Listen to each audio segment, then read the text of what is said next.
Hi friends, வாங்க, வணக்கம். எல்லோரும் எப்படி இருக்கீங்க? இங்கே பாருங்கள், என் வீட்டு நிலமையை பாருங்கள்.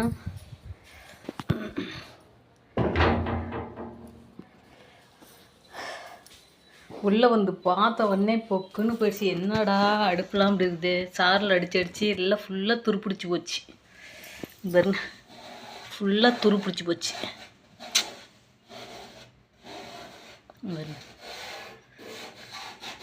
ஃபுல்லாக நிறைய. ஐயோ, இதெல்லாம் விளக்குனாலும் போகுமா போவாதா தெரியல.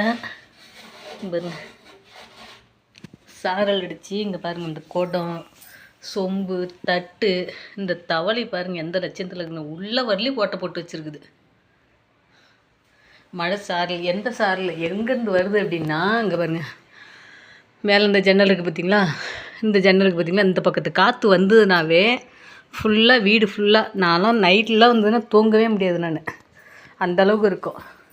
எத்தனை நாள் தெரியுமா தூங்காமலாம் இருந்திருக்கிறேன். இங்கே பாருங்கள், கிணத்த பாருங்கள் எந்த லட்சணத்தில் இருக்குதுன்னு. ஐயோ, இப்படி இருந்தால் எப்படி குடியிருக்கிறதுன்னு தெரியலையே. இங்கே பாருங்கள், இங்கே இருக்கிற பாத்திரம் முதல்ல பாருங்கள், இதெல்லாம் வேறு சுத்தமாக. நான் வீட்டையே ஃபுல்லாக ஒற்றனை அடித்து பாத்திரம் ஃபுல்லாக கழுவிட்டு, இந்த மிஷின் வந்து இங்கே இருந்தது, துணி மூட்டைலாம் அந்த மிஷின் மேலே இருந்தது. நான் எடுத்து எல்லாம் எல்லாத்தையும் தூக்கி வெளியே போட்டு வீடு ஃபுல்லாக ஒட்டனை அடி க்ளீனாக சோப்பாயில் போட்டு நல்லா க்ளீனாக சுத்தம் பண்ணிவிட்டு எல்லாமே கொண்டாந்து அடிக்கிட்டு நீட்டாக வச்சுட்டு போனேன். வீடு எப்படி இருக்குது பார்த்தீங்களா? என்னமோ இந்த ஜன்னல் 2 ஜன்னல் தான் என்ன பண்ணுறதுன்னு தெரியல. துணி வச்சு அடைக்கணுனாக்கா ஏன் இல்லை, ஏறி அடைக்கணுன்னா சோப்பாக சாரில் அடிச்சு இந்த ஜன்னல் கண்ணாடியே உடஞ்சிட மாட்டேருக்குது. கண்ணாடிக்கு கொடுத்த பிடிப்பெலாம் பாருங்கள் எப்படி இருக்குதுன்னு. ஐயய்யா, இப்படி இருந்தால் எப்படி குடியிருக்கிறது? என்னோடய சாமி அறிய பாருங்கள். சோப்பா, எத்தனை மாதம் இல்லை, மார்ச் இன்னையோட 5 மாதம், இந்த மாதத்தோட 5 மாதம். வீடு எப்படி இருக்குது பார்த்தீங்களா? சச்சா, எனக்கு இந்த குடத்தையும் தவளையும் இந்த அடுப்பும் பார்த்தா தான் பற்றிக்கிட்டு போகுது. என்ன பண்ணுறது? நான் அடுப்பு பற்ற வச்சா பிடிக்குமா என்னன்னு தெரியல. ரொம்ப எல்லாமே போயிடுச்சு.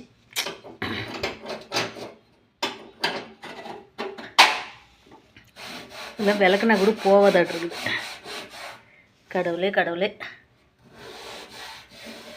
இன்னும் சொல்லுவாங்க பார்த்தீங்களா, கொடுமைன்னு கோயிலுக்கு போனால் அங்கே 2 குடும்பம் முடியை விரித்து போட்டு ஜிங்குன்னு ஆடுமோ, அது மாதிரி இருக்குது என்னோடய நிலமை. அங்கே தான் சாப்பாட்டுக்கு வழி இல்லாமல் கஷ்டப்பட்டுக்கிட்டு இருக்கிறேன். சரி, வீட்டு வாடகை கொடுத்துட்டு போகலான்னு வந்தால் இங்கே சோறு கூட பொங்கி திங்க முடியாதட்டுங்குது. அதுமாதிரி இருக்குது நிலமை. இந்த குடந்தவளுக்குலாம் விலைக்கு பார்க்கணும் எப்படி இருக்குதுன்னு. சும்மா அங்கே பாருங்கள், இதில் வச்சிருந்த தட்டில் எப்படி இருக்குதுன்னு. அடாடாடாடா, ஃபுல்லாக துருப்பிடிச்சி போயிருக்குது. என்னவோ கொடுமை போங்க. கடவுளே, எனக்கு இந்த குடந்தவளை அடுப்புலாம் பார்த்தா பற்றிக்கிட்டு போகுது.